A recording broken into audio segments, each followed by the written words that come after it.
Yami é a sacralização da figura materna. Por isso, seu culto é envolvido por tantos tabus. Seu grande poder se deve ao fato de guardar o segredo da criação. Tudo que é redondo remete ao ventre, e por consequência, às Yami. O poder das grandes mães é expresso entre os orixás por Oxum, Iemanjá e Nanamburucu. Mas o poder de Yami é manifestado em toda mulher, que, não por acaso, em quase todas as culturas é considerada tabu. As feiticeiras mais temidas entre os iorubás e nos candomblés do Brasil são as Adjé. E para referir-se a elas sem correr nenhum risco, diga apenas Eleié, dona do pássaro.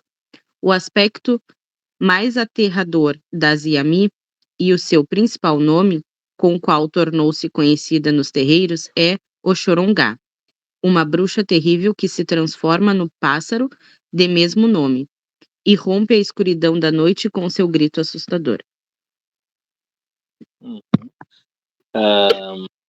E é importante falar, né, que num contexto ocidental, todo esse poder feminino, né, da manipulação do axé, percebam que tomou uma conotação pejorativa, né, porque deixou de ser capacidade para ser algo terrível, né, que tá na figura da tal das bruxas, né. Ai, a bruxa, que é aquela má, que faz feitiço, que não sei o quê, entende? Enquanto que o seu conceito original, não, ele é capacitatório, né? Ele reflete essa capacidade das mulheres e das feiticeiras de manipular o axé, né? É por isso que a gente vê muito agora nos movimentos negros, assim, né? As falas dizendo que as bruxas que vocês mataram eram as minhas ancestrais, né? Porque é isso, né? Quando uma mulher, né, tinha toda, se descobrir que tinha toda essa capacidade, mandava matar porque ela era bruxa, porque ela era, não sei. E também a questão ali, percebam ali que nesse slide eles trazem também a figura de outras Iabá, né? De Oxum, de Iemanjá, de Nanã, né? E também desse referencial feminino. Vocês viram ali, ó, tudo que é redondo, onde é que tá? Tudo que é redondo remete ao ventre.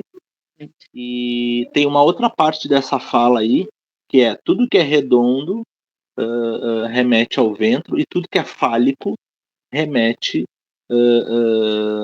a Exu, por exemplo.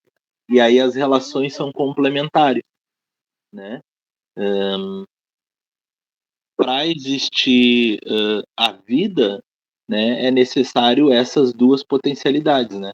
A feminina, redondos, e a fálica, masculina. E, por exemplo, eu já vi um mais velho falando da questão das relações de complementariedade, né? A panela e a colher, né? Enfim, deu vários exemplos, assim, né? E que lá no mito da criação, quando o Obatalá não consegue construir o Aie, e essa atividade é subestabelecida ao Odudua, Olodumare vai dizer que a partir daquele momento a vida, né, está condicionada à complementariedade das duas forças, né, a feminina e a masculina. Para existir a vida é necessário que esses dois poderes se unam para um novo ser nascer.